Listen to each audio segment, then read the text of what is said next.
할렐루야. 오늘 또 예배하는 저와 여러분 가운데 하나님의 성령이 임하기를 원하고, 그 성령을 통해서 주님을 만나고 주님의 음성을 듣고 여러분의 심령이 뜨거워지고 다시 한번 열정으로 채워지는 은혜가 있으시기를 예수님의 이름으로 축원합니다. 2025년도도 이제 다음 주가 마지막이에요. 참 한 해가 빠르게 지나가는 것 같습니다. 2025년도도 주님 은혜 안에 잘 마무리하시길 원하고, 2026년도도 여러분 믿음으로 계획하신 바들이 현실로 나타나는 은혜가 있으시기를 예수님의 이름으로 축복합니다. 창세기 25장에서는 장자권, 장자의 명분을 소중히 여겼던 야곱과 반대로 하나님의 축복권인 장자의 명분을 소홀히 여기고 우습게 생각했다가 그 장자의 명분을 빼앗겨버린 에서에 관한 이야기가 전개되고 있습니다. 이삭의 아내 리브가가 결혼한 지 20년 만에 아들을 낳았는데 그 아들이 쌍둥이였습니다. 쌍둥이 중에 먼저 태어난 아들의 이름은 에서였고, 나중에 태어난 아들의 이름은 야곱이었습니다. 하나님께서 리브가가 기도할 때 두 국민이 자라고 두 국민이 내 태에서 싸운다라고 하는 그 애언처럼 한 태에서 두 국민이 자랐던 것입니다. 오늘 본문 말씀인 창세기 25장 24절로 26절 말씀을 우리 같이 한번 보도록 하겠습니다. 같이 읽겠습니다. 시작. 그 해산 기한이 찬즉 태 쌍둥이가 있었는데 먼저 나온 자는 붉고 전신이 터럭 같아서 이름을 에서라 하였고, 후에 나온 아우는 손으로 에서의 팔꿈치를 잡았으므로 그의 이름을 야곱이라 하였으며, 리브가가 그들을 낳을 때에 이삭이 60세였더라. 아멘. 아멘. 리브가가 낳은 쌍둥이의 이름은 그들의 삶과 걸맞은 이름이었습니다. 그래서 이름이 참 중요한 것 같아요. 우리나라 사람들도 자녀를 낳으면 정말 고민하고 갈등하고 그 이름을 지어주잖아요. 왜요? 그 이름대로 살아가는 경향들이 참 많이 있기 때문에 그렇습니다. 옛날 부모님들이야 자식을 낳고 먹고 살기 바빠서 그냥 이름을 지어줬어요. 그냥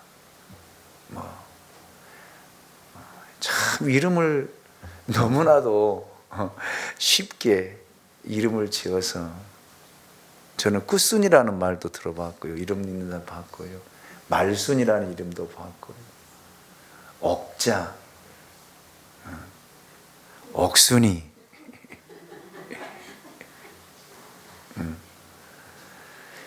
별별 이름들을 다 가지고 있는데 참 이름이 중요해요. 그래서 여러분 부모님들이 여러분 이름을 잘 지어준 것 감사해야 돼요.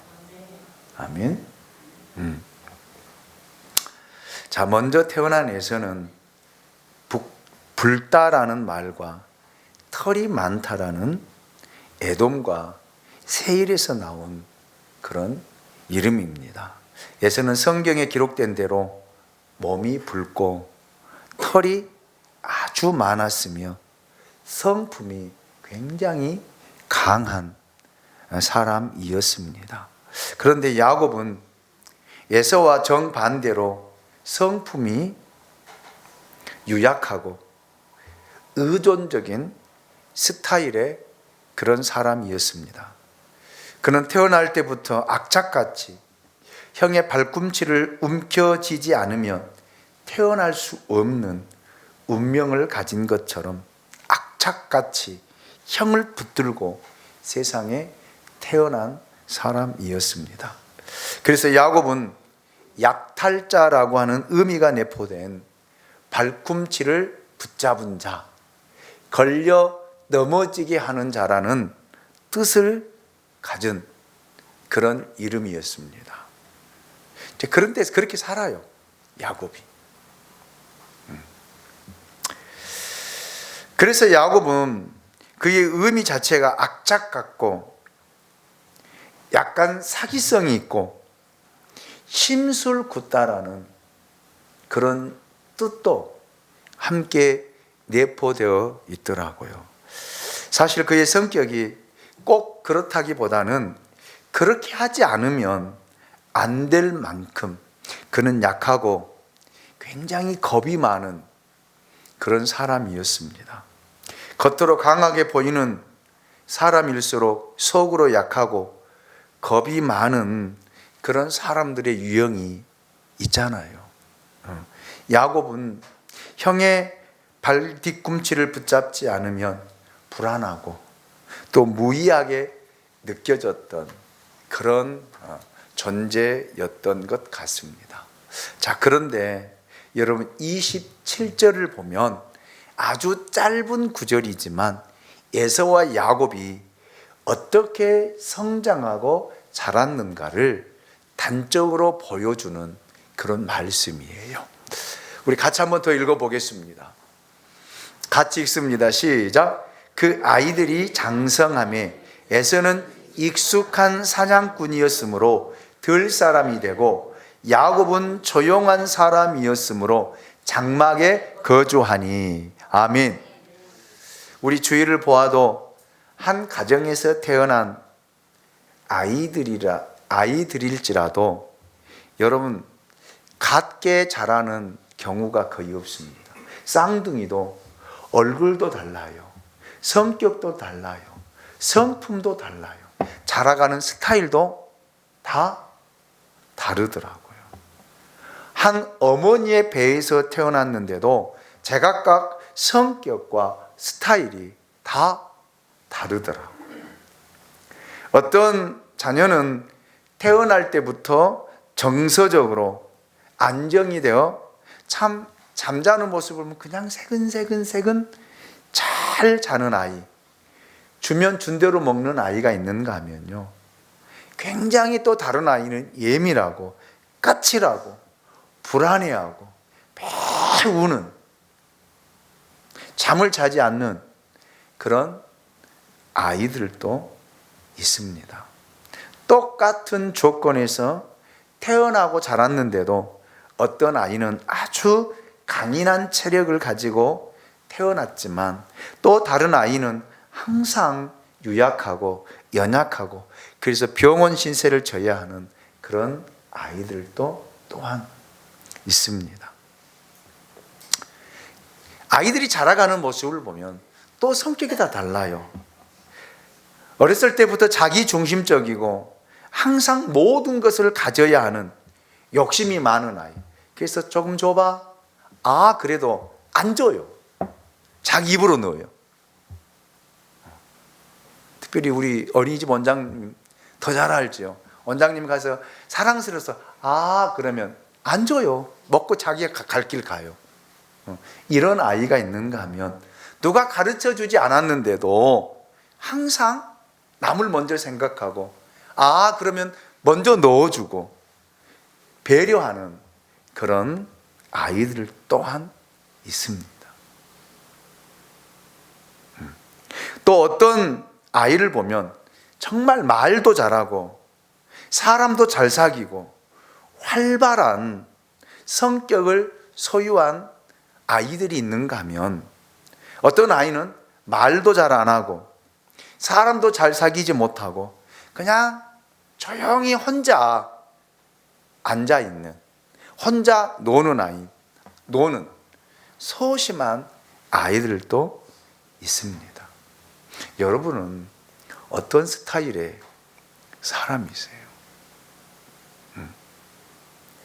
저는 이런 사실을 오늘 본문에 등장하고 있는 에서와 야곱에게서 발견했습니다.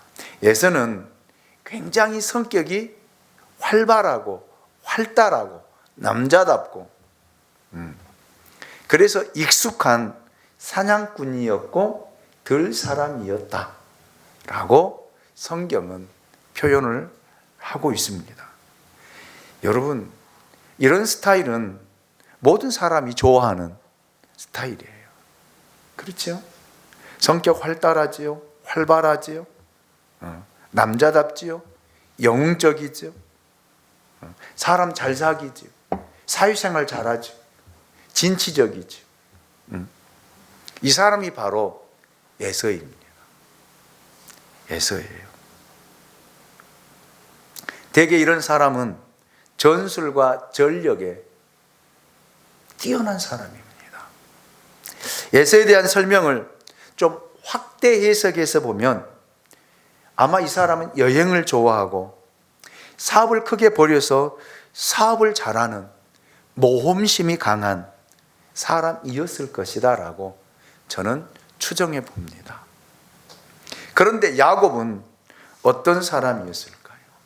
굉장히 조용한 사람, 늘 장막에 머물면서 밖에 나가지 않는 사람. 요즘의 말로 말하면 집돌이.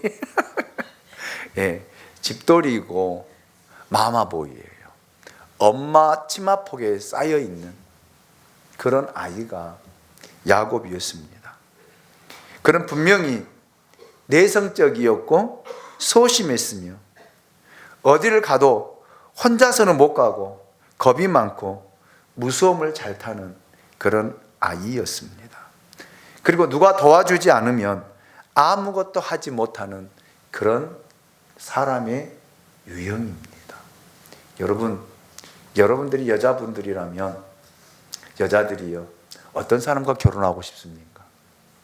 전자입니까? 후자입니까? 네?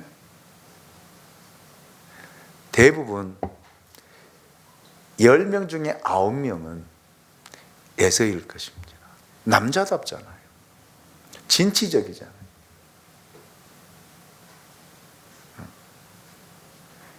여러분, 집돌이와 마마보이와 결혼하라면 하겠습니까? 뭐 하나 결정해도 우리 엄마한테 물어볼게, 우리 엄마한테 물어보고, 이런 사람과 여러분 살라고 하면은 살겠습니까? 야곱과 같은 사람의 특징은 자기가 약하기 때문에 고자질을 잘하고요, 무슨 일이 생겨도 책임을 지지 않고요, 편하고 쉬운 일만 골라서 하고 어려운 일은 남에게 떠넘기는 그런 성향을 가진 사람이었다라고 학자들은 그렇게 주석을 해 놓았더라고요. 뿐만 아니라 이처럼 소심하고 유약한 사람은 대범하지 못하기 때문에 작은 일에도 오해를 잘하고 의심을 잘한다 라고 이야기를 하더라고요. 이와 같이 전혀 다른 성격의 두 사람 중에서 객관적이고 인간적인 측면을 본다라면 여러분, 남자답고 멋있고 그럴듯해 보이는 사람이 에서가 아닙니까? 에서잖아요. 이렇게 전혀 다른 두 스타일을 가진 쌍둥이 에서와 야곱을 대하는 부모의 태도에 여러분 굉장히 많은 문제가 생기고 문제가 많았습니다. 그 문제점을 성경은 이렇게 표현을 하고 있습니다. 28절이죠. 28절을 보십시오. 같이 봅니다. 시작. 이삭은 에서가 사냥한 고기를 좋아하므로 그를 사랑하고 리브가는 야곱을 사랑하였더라. 여러분 집안에 쌍둥이가 태어났는데 그 아이에 대한 관심과 사랑이 나누어졌어요. 아빠인 이삭은 남자답고 멋있고 진취적이고 활발한 그러한 에서를 굉장히 좋아했고 사랑했다라고 했습니다. 그런데 엄마 리브가는요, 밖에 나가지 못하고 집안에서 늘 처박혀 있고 여러분 혼자 조용히 노는 그 아이가 엄마 입장에서 볼 때는 얼마나 안타깝겠어요. 좀 나가서 놀면 좋을 텐데, 아이들과 어울려 있으면 좋을 텐데, 집에만 있고 엄마와 함께 있는 그 아이. 그래서 엄마는 강하게 자라나는 아들보다도 유약한 그 아들에게 더 관심이 가는 거예요. 그래서 야곱을 사랑했다. 그렇게 기록을 하고 있습니다. 자식에게 문제가 있는 것이 아니라 저는 이삭과 리브가에게 문제가 있다라고 생각을 했습니다. 여러분, 아버지 이삭은 병약하고 소심한 야곱을 좋아하지 않았습니다. 반대로 씩씩하고 활달하여 자기가 좋아하는 늘 고기를 사냥해서 가져다 주는 그 예서를 좋아했습니다. 그러니 여러분 집안에서 어떤 현상이 일어났겠습니까? 어떤 현상이? 리브가는 철저하게 야곱을 사랑했다라고 오늘 본문 28절은 이야기하고 있습니다. 이것이 뭐냐면 편애예요. 편애. 아빠는 아들을 감싸고 돌고요, 엄마는 둘째를 감싸고 돌고요. 이게 편애가 아니고 무엇이겠습니까? 그래서 여러분, 한 사람의 일생에 상처를 주고 꽃을 피지 못하게 하는 이 부모의 잘못된 편애가 이 가정에 여러분 불행으로 시작되고 있는 것을 엿볼 수 있습니다. 부모는 그렇게 이야기하지요. 10손가락 깨물어서 안 아픈 손가락이 어디 있겠습니까? 라고 이야기하지만 여러분, 부모들 다 편애해요. 물론 자식이 하나이면 여러분 편애가 없겠지요. 오직 그 자식에게만 집중되어 있고 그 자식에게 관심이 가 있고 그 자식을 사랑하게 되어 있지만 여러분, 자식이 2명, 3명, 4명이면요 여러분 편애하게 되어 있더라고요. 아빠는 누구를 더 좋아하고 누구에 더 관심이 있고 엄마는 누구를 더 사랑하고. 그래서 가정 안에는요 자식들이 보이지 않는 뭐가 있어요? 상처들이 있습니다. 부모는 몰라요. 부모는 그렇게 이야기합니다. 나는 너희들을 똑같이 사랑했다. 천만의 말씀이에요. 그건 부모의 생각이죠. 자녀들이 생각할 때 우리 부모님은 우리를 사랑하는데 우리에게 똑같이 사랑했다라고 하는 이야기를 들을 때 그 부모는 자식들을 똑같이 사랑하는 부모였지만 여러분, 그렇지 않거든요. 굉장히 가정 안에 편애가, 그 편애가 결국에는 그 가정에 불화를 낳는 그런 현상들이 나타나잖아요. 여러분, 야곱도 12아들을 낳지만 그 12아들 중에서 특별히 사랑했던 아들이 있어요.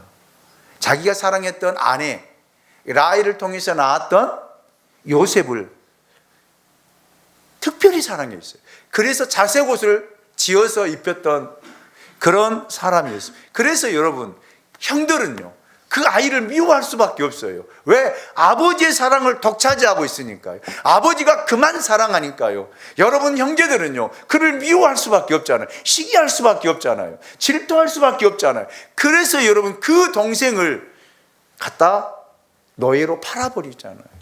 이런 비극이 가정 안에 일어났던 것입니다.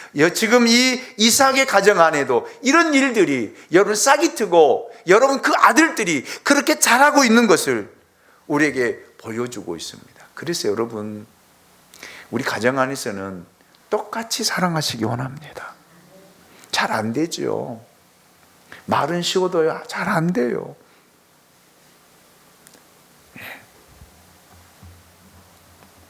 왜 아버지는 형을 더 사랑하고 엄마는 자기를 더 사랑할까? 이것이 에서와 야곱의 관계였습니다. 그래서 이 가정의 불행이 싹이 트기 시작했고 그 아이들이 서로 상처를 받으면서 자라나기 시작한 것입니다. 창세기 25장 29절 30절 말씀을 보면 야곱이 죽을 쑤었더니 에서가 들에서 돌아와서 심히 피곤했다. 그렇게 이야기하고 있습니다. 자, 어떤 의미에서 에서는 여러분 열등감이 없는 사람이에요. 자존감이 굉장히 높은 사람입니다. 반면에 야곱은 열등감이 굉장히 많은 사람이에요. 그리고 자존감이 굉장히 낮은 사람입니다. 무엇 때문에요? 부모의 편애 때문에. 편애 때문에. 이런 편애를 받은 형제 사이에는 언제나 사고가 생기는 것을 보게 됩니다. 그 사고는 그냥 보기에는 아무것도 아닌 사고였습니다. 왜요? 죽 사건에 불과하잖아요. 팥죽 한 그릇에 관한 사건이잖아요. 여러분, 그런데 그렇지 않습니다. 여러분 잘 들으시고 잘 보십시오. 야곱이 죽을 쓰고 있을 때 마침내 형 에서가 들에서 돌아왔습니다.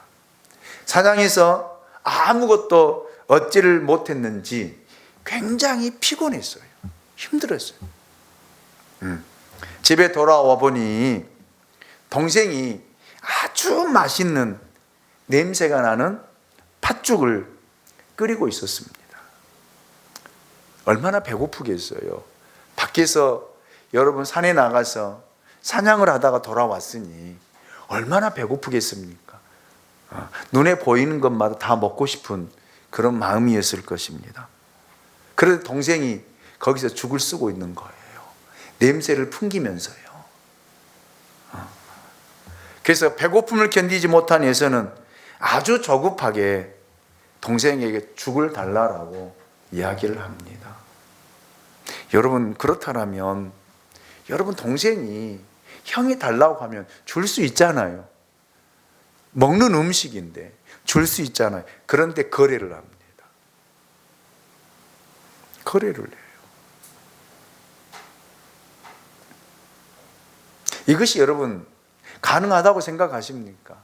그런데 우리가 가정 안에서 저는 사남매 중에서 자랐기 때문에 저도 이제 그런 경우들이 있어요. 우리가 형이나 누나들이 가지고 있으면 그거 하나 한번 줘봐. 그래, 내가 줄게. 너 나중에 용돈 생기면 나에게 줘.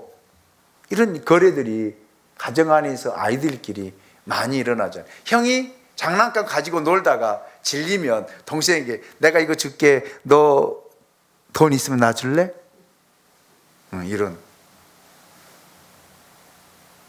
이런 일들이 가족이 많은 형제들 사이에는 굉장히 비일비재에 일어나는 일들입니다. 그렇잖아요. 여러분, 에서와 야곱 사이에도 이런 일들이 일어나 형이 얼마나 배고프겠어요. 그래서 동생에게 너무 배가 고파서 죽을 좀 다오. 그런데 여러분, 이 죽을 끓이면서 형이 항상 매일 사냥 갔다가 돌아오는 그 타이밍에 죽을 끓이면서 여러분 형을 기다린 거예요. 아마 성경에는 이 타이밍이 에서와 야곱 사이에 맞았던 것 같아요. 그러니까 이 야곱 안에는 항상 자기 형이 가지고 있는 것들을 갖고 싶은 거예요. 형이 활발하게 활동하고 밖에 나가서 사냥하고 또 자기 집안의 내력을 보면 이 장자의 명분이 그 믿음의 계보가 축복이 누구에게 간다는 것, 형에게 간다는 것을 늘 알고 있었기 때문에 이것을 자기도 갖고 싶은, 형의 것을 빼앗고 싶은 그런 마음이 있었던 것 같습니다. 그래서 항상 준비했던 거예요. 그래서 형이 돌아왔는데 다른 때는 사냥해서 고기를 잡아서 짊어지고 오기 때문에 기분이 굉장히 들떠있고 이 고기를 음식해서 아버지에게 드려야지 라는 생각 때문에 배고픔도 몰라요. 그렇잖아요. 여러분, 우리가 어떤 일을 성취되어지면 배고픔 알아요? 몰라요? 몰라요. 모릅니다. 그럴 때 누가 뭐 준다 해도 눈에 들어오지 않아요. 자기 일에 집중하게 되겠다라는 말입니다. 그런데 이날은 아무것도 잡지 못하고 빈손으로 돌아온 때 오니까 배가 너무 고픈 거예요. 그런데 동생은 그걸 때를 기다린 거예요. 그래서 드디어 때가 온 것입니다. 형이 기진맥진해서 주간 그릇 달라는 것입니다. 꾀가 많은 야곱은 이 기회를 절대로 놓치지 않았습니다. 31절을 같이 한번 읽어볼까요? 같이 봅니다. 시작. 야곱이 이르되 형의 장자의 명분을 오늘 내게 팔라는 거예요. 팔라는 것. 야곱의 관심은 죽이 아니었습니다. 형도 아닙니다. 야곱은 기회만 되면 어떻게 해서든지 형의 장자의 명분을 가지고 싶어 했다라는 그런 말입니다. 그렇다고 해서 이 장자의 명분을 야곱이 가질 수 있었습니까? 가질 수 없었습니다. 왜요? 자기는 둘째로 태어났기 때문에요. 장자의 명분은 누구에게만? 장자에게만 주어진 하나님의 특권이에요. 특권입니다. 야곱은 장자의 그 축복이 무엇인지, 그 가치가 얼마인지를 아는 사람이에요. 아는 사람입니다. 여러분, 에서는 물질적 가치관을 가졌던 사람이었고 야곱은 영적인 가치관을 가졌던 사람이었습니다. 그래서 에서는 세상적인 사람이에요. 굉장히 세상 것들을 추구하고 갈망하고 세상의 문화를 쉽게 받아들이고 세상 속에서 세상에서 쾌락을 누리며 살았던 사람이 누구이냐면 에서입니다. 그래서 에서는요, 예쁜 여자를 좋아했습니다. 가나안 여자들이 굉장히 이뻤거든요. 가나안 여자들이 치장을 하고요, 여러분 예쁘고요, 멋지게 쫙쫙 빼 있고. 왜요? 가나안의 문화가 굉장히 발달되었기 때문에 그 문화 속에서 자라고 성장하고 그 배경을 가졌던 여인들을 좋아했어요. 그래서 가나안 여인을 에서는 아내로 맞이하게, 그래서 부모의 뭐가 된 거예요? 근심이 되었다라고 성경은 기록을 하고 있습니다. 야곱은요, 어머니로부터 믿음의 교육을 받은 것 같아요. 그래서 영적인 가치, 영적인 것에 대한, 여러분 분명히 그 가치를 알았던 사람이 야곱입니다. 비록 야곱이 내성적이고 유약한 사람이었고 형의 그늘 아래 살았던 사람이었지만 그는 영적인 사람이었고 장자의 명분이 얼마나 중요하고 가치가 있는 것인가를 아는 사람이 야곱이었습니다. 여러분, 그래서 야곱은 그 장자의 명분 가지고 태어나지 않았지만 이걸 갖고 싶어 했어요. 갖고 싶어 했습니다. 이것이 여러분 영적인 욕심이 아닐까요? 저는 오늘 저와 여러분에게 이런 은혜가 있으시길 원합니다. 정말 하나님이 얼마나 귀하고 영적인 가치가 얼마나 크고 하나님이 축복하셔야 그 축복이 진정으로 주어진다라고 하는 사실을 알고 깨닫는 은혜가 있으시기를 주님의 이름으로 축원합니다. 예서는 현실적인 사람입니다. 굉장히 현실적인 사람이에요.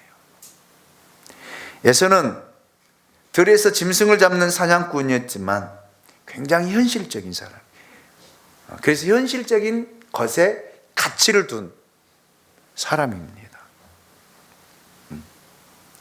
그런데 야곱은요, 그렇지 않아요. 눈에는 보이지 않지만 하나님을 알고 영적인 것에 더 가치를 두고 그것을 갖고자 했던 열망이 있었던 사람이 야곱이었습니다. 그래서 형은 세상의 것들을 다 가지고 취하고 자기 기쁨과 자기 유익과 편리와 편의를 위해 여러분 살았던 사람. 그래서 여러분 부족함이 없었던 거예요. 예. 그래서 에서는 자기가 갖고 싶은 것은 다 갖는 자기 중심적인 사람이 바로 에서입니다. 그런데 야곱은요, 어떻게 해서라도 형의 것을 빼앗아 오기를, 다른 것 말고 보이지 않는 하나님이 주신 그 장자의 축복권을 갖기를 원했던 사람이 야곱이었습니다. 그가 얻은 이 장자의 명분, 형에게 뺏었지만 교활하게 얻은 장자의 명분이었습니다. 여러분, 이렇게 에서와 야곱은 확연하게 달랐습니다. 그래서 에서는 굉장히 세상적인 사람, 육적인 사람, 자기 중심적인 사람, 세상 것들을 너무 좋아하고 세상에 빠져 있는 그런 사람이 에서입니다. 그러니까 여러분 눈에 보이지 않는 그런 하나님 소중하게 생각하지 않고, 여러분 장자의 축복권 귀하게 여기지 않고 현실적인 사람이기 때문에 눈에 보이는 것만 취하고 얻고자 앞으로 걸어 나갔던 사람이 에서입니다. 그래서 여러분 이 장자권을 팔아버린 거예요. 32절을 보십시오. 32절입니다. 같이 봅니다. 시작. 에서가 이르되 내가 죽게 되었으니 이 장자의 명분이 내게 무엇이 유익하리요? 여러분 보십시오. 그렇잖아요. 당장 내가 굶고 있는데, 배가 고픈데 보이지 않는 장자의 명분이 뭐가 중요하냐 이 말이에요. 굉장히 현실적인 사람이잖아요. 오늘날도 수많은 사람들이 이렇게 살아갑니다. 하나님을 귀하게 여기지 않아요. 하나님 가치 있게 여기지 않습니다. 영적인 것들 보이지 않기 때문에 가치 있게 소중하게 여기지 않습니다. 눈에 보이는 것, 그렇잖아요. 당장 내 눈에 나타나는 것, 눈에 보이는 것, 손에 쥐는 것, 이것을 더 가치 있게 소중하게 생각하는 경향들이 많이 있어요. 그래서 기도 안 하는 거예요. 그래서 믿음 생활을 잘 안 하는 거예요.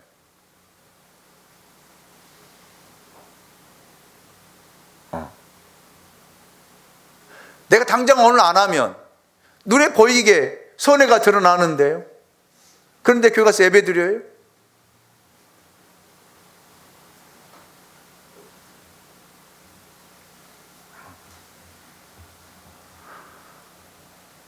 여러분, 내가 죽게 되었는데 일단 살고 봐야 될 거 아니에요. 살아야 되잖아요. 그것이 에서의 생각입니다. 그래서 장자의 명분을 죽 한 그릇에 팔아버린 거예요. 그런데 이 사건이 그냥 실제적으로 눈에 보이지 않기 때문에 여기서 끝났더라면 얼마나 좋겠습니까? 그런데 아니잖아요. 이 사람의 두 사람의 이 삶의 운명을 뒤바꿔 놓는, 보세요, 떨어지잖아요. 사건이었다라는 그런 말입니다.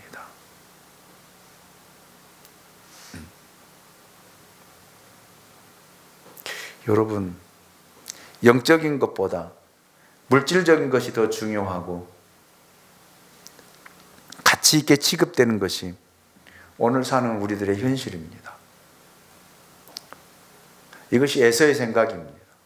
저는 에서의 생각뿐만 아니라 오늘 사는 사람, 모든 사람들의 생각이다 라고 생각합니다. 그래서 33절을 보십시오. 야곱이 이르되 오늘 내게 맹세하라.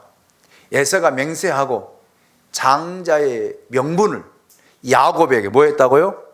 판지라.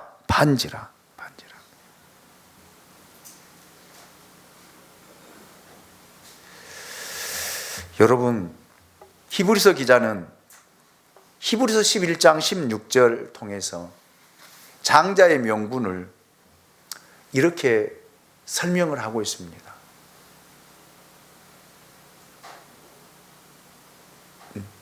11장 16절이 맞아요? 맞아요?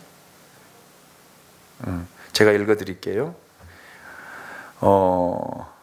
음행하는 자와 혹 한 그릇 음식을 위하여 장자의 명분을 판 에서와 같이 망령된 자가 없도록 살피라.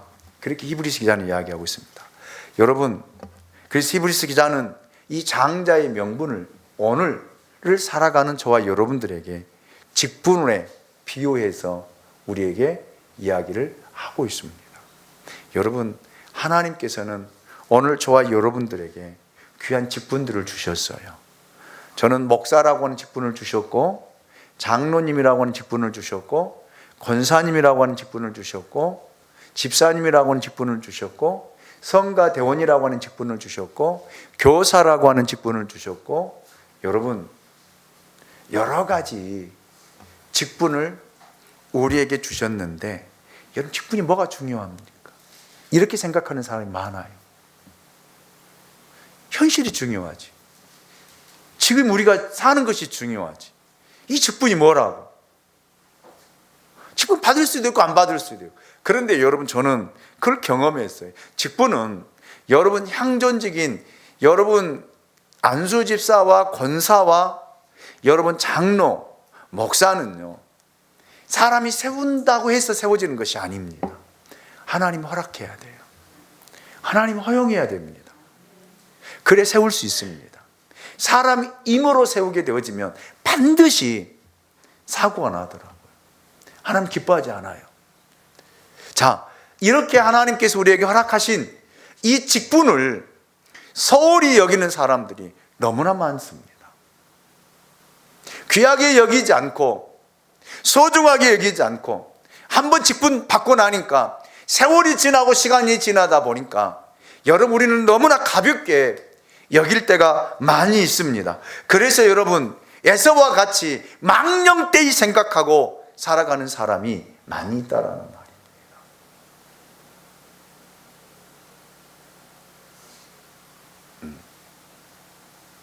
여러분 보십시오. 하나님이 내게 맡겨준 이 직분이 얼마나 귀한 것입니까? 소중한 것입니까? 그런데 여러분이 일하고 있는 그 일보다 더 가치 없는 것입니까?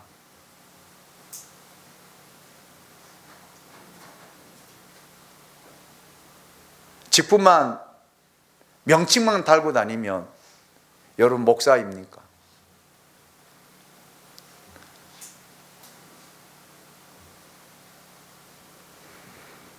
여러분, 먹는 음식 한 그릇에 여러분 직분을 팔지 않기를 원합니다. 팔지 않기를 원합니다. 팔지 않기를 원합니다.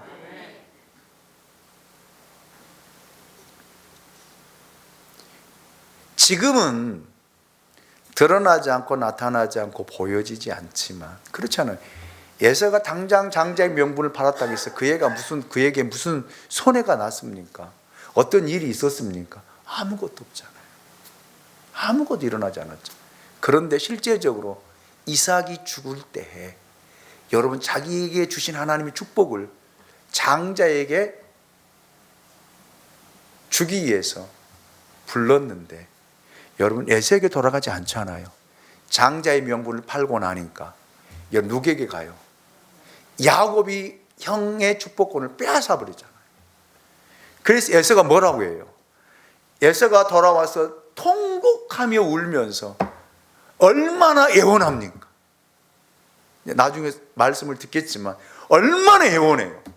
아버지여, 아버지여, 내게도 축복하옵소서. 조금이라도 남은 것이 있다라면 축복해 달라라고 애원하지만 되는 일이 아니잖아요. 뭐라 그래요? 너는 내 동생을 섬기고 내 동생 큰 자가 되고 너는 작은 자가 되리라. 그렇게 이야기하잖아요. 그래서 여러분, 그들의 삶의 모든 운명이 완전히 뒤바뀌어져 버린 거예요. 지금 여러분, 우리가 받은 직분이 내가 소홀히 여기고 가볍게 여기고 직분을 따라 살지 못한 삶이고 인생이라면 지금은 아무런 일 안 일어나요. 걱정하지 마세요. 안 일어납니다. 생기지 않아요. 생기지 않습니다. 하나님 살아계시면 지금 역사라고요? 아니에요. 하나님 하고 싶은데 그걸 가로막고 있는 분이 계셔요. 누구예요? 예수 그리스도가 하나님 우편에서 중보하고 계시기 때문에 하나님이 심판을 행하지 않으신 거예요. 참는 거예요. 인내하는 거예요. 아멘입니까? 그러나 여러분, 우리의 마지막 영원한 인생을 나누어 놓는 그런 일이 있을 것입니다. 사건이 있을 것입니다. 그 때를 위해서 망령되이 행하지 말라는 거예요. 자기 중심적으로 살지 말라는 것입니다. 세상적인 사람이 되지 말라는 거예요. 세상 얼마나 좋습니까? 나가면 얼마나 좋아요. 살기 얼마나 편합니까? 다 되어 있어요. 편리와 편의대로 살 수 있는 모든 환경과 조건이 갖추어진 것이 세상이잖아요. 그래서 우리 그리스도인들이 거기를 따라가다 보면은 세상 사람들과 육적인 삶을 추구할 수밖에 없습니다. 세상 사람들은 남을 짓밟고 남을 속이고 거짓을 통해서 빼앗고 쟁취하고 성공하기 위해서 달려가고 있습니다. 그러나 예수 믿는 사람들은 그런 삶이 아니잖아요. 모든 삶이 다 하나님의 영광을 위한 삶이 되어야 된다라는 말입니다. 직장 나가는 것도 하나님의 영광을 위해서요. 가정생활도 하나님의 영광을 위해서요. 그래서 그리스도인들은 제가 누누이 이야기하잖아요. 진실해야 돼요. 거짓말해서는 안 됩니다. 속여서 안 됩니다. 거짓말하는 사람 분명하게 성경 이야기가 지옥 갑니다. 불못에 간다라고 요한계시록에서 명명하고 있습니다. 아멘입니까? 속이지 마십시오. 특별히 주의 종에게 속이지 마세요.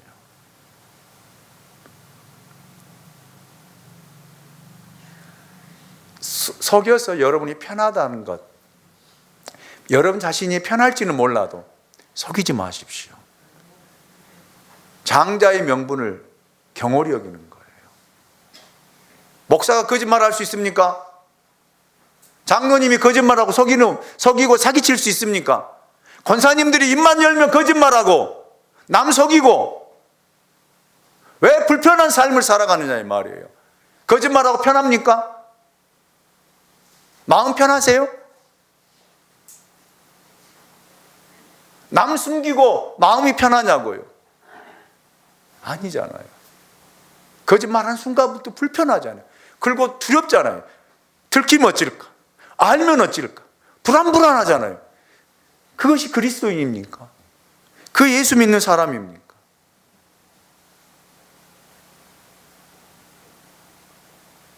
아니라는 거. 아니라는 거. 직분에 맞게 살자는 거예요. 목사는 목사답게 살아야 되고요. 생활해야 되고요. 아멘입니까? 권사님은 권사님답게, 집사님은 집사님답게 살아야 된다라는 거. 그것을 우리에게 깨우쳐주고 가르쳐준 말씀이 저는 이 말씀이라고 생각합니다. 34절을 보고 말씀을 마치겠습니다. 야곱이 떡과 팥죽을 에서에게 주며 에서가 먹으며 마시고 일어나 갔으니 에서가 장자의 명분을 뭐하게 여겼더라? 가볍게 여겼더라. 여러분, 영적 가치라고 하는 것은 말로 할 수 없는 큰 거예요. 귀한 거예요. 소중한 거예요. 아멘입니까? 그런데 에서는 너무나 세상적인 사람이다 보니까, 세상의 가치를 가지고 살다 보니까, 현실적인 사람이다 보니까 여러분, 이 장자의 명분을 가볍게 여겼다라는 거예요. 자기 혼자의 문제만 아니에요. 여러분, 에서는 여러분 결국에는 야곱을 공격하게 되고, 지금도 여러분 두 나라가 지금도 전쟁하고 여러분 총을 겨누고 싸우고 있잖아요. 중요한 것은요, 하나님이 야곱을 선택하시고 야곱의 후손들에게 복을 주셨다라는 사실입니다. 여기에 우리가 관심과 초점이 있어야 된다라는 말입니다. 당장 눈앞에 보이는 것만 추구하고 따라가는 것이 아니라, 여러분, 보이지 않는 내일을 향한, 아멘, 내일을 향한 하나님의 축복을 기대하며 오늘을, 여러분에게 주신 장자의 명분을 소중하게 여기고 가치게 여기며 직분에 맞는 삶을 살아가는 진짜 그리스도인들이 되시기를 예수님의 이름으로 축복합니다. 다 같이 자리에 일어나겠습니다.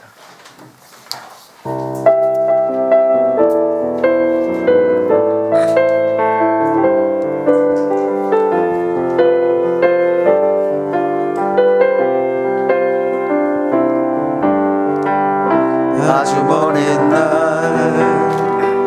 하늘에서는 당신을 향한 계획이 있었죠. 하나님께서 바라보시면 좋았더라고 말씀하셨네. 이 세상 그 무엇보다 귀하게 나의 손으로 창조하였노라. 내가 너로 인하여 기뻐하노라. 내가 너를 사랑하노라. 사랑해요. 아멘. 사랑해요.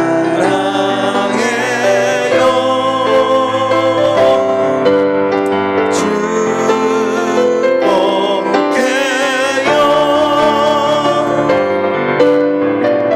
당신의 마음에 우리의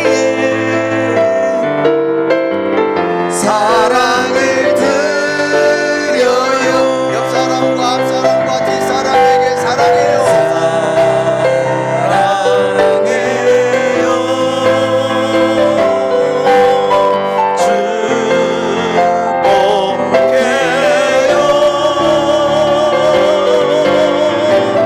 당신의 마음에 우리의 여러분 사랑을 드려요. 아멘.